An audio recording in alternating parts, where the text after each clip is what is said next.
Alors bonjour à vous, ici David Laroche et aujourd'hui je voudrais vous aider à bâtir une vie à un autre niveau. Vous allez découvrir 5 clés dans cette vidéo pour bâtir votre vie et faire en sorte de créer de la magie avec. Pour moi il y a 5 clés. La première chose c'est d'imaginer votre vie.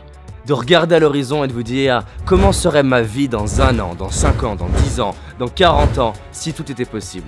Comment serait ma vie si j'osais faire ce que je n'ose pas faire d'habitude? Si j'arrivais à passer à l'action, communiquer, à être charismatique, aborder les personnes que j'ose pas aborder d'habitude, si j'osais saisir les opportunités que j'ose pas saisir d'habitude. Comment serait ma vie si je devenais une autre personne? Comment serait votre vie dans 20 ans?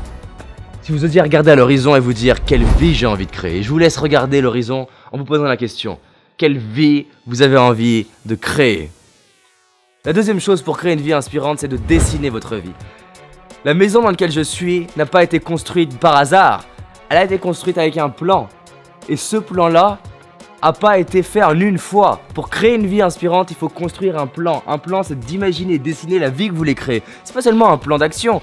Là, on dessine quoi? On dessine le résultat. Et le résultat, on va y revenir tous les jours pour affiner un détail, puis un détail, puis un détail.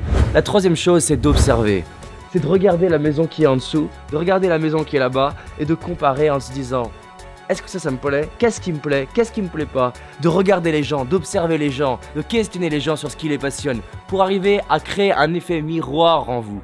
Tous les gens que j'ai interviewés qui ont créé la vie la plus inspirante ont vu quelqu'un qui les inspirait, peut-être par livre, peut-être à la télé, qui a déclenché quelque chose chez eux. Ensuite, la quatrième chose, c'est d'améliorer.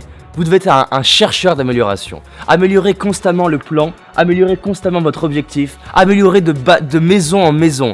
Parce que bâtir sa vie, oui, mais on le fait forcément, on bâtit sa vie. On peut la détruire, la bâtir. Parce que vous voulez, c'est pas seulement bâtir votre vie, c'est bâtir la vie que vous voulez. Et pour bâtir la vie que vous voulez, vous devez améliorer ce que vous avez déjà bâti pour bâtir des choses plus belles, plus puissantes, plus fortes, plus grandes, plus hautes.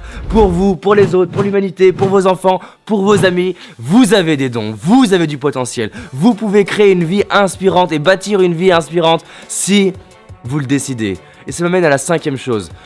Un grand marathon se fait avec un premier pas. Si vous voulez construire un édifice énorme, vous devez poser la première pierre. Cette maison dans laquelle je suis est le fruit de plein de petits pas, de petits efforts. Si j'en reste au plan, c'est bien, mais si je mets jamais un rocher, si je mets jamais un caillou, pour dire ça commence maintenant. Donc, votre vie rêvée, c'est possible. Et ça commence maintenant. Prenez une décision.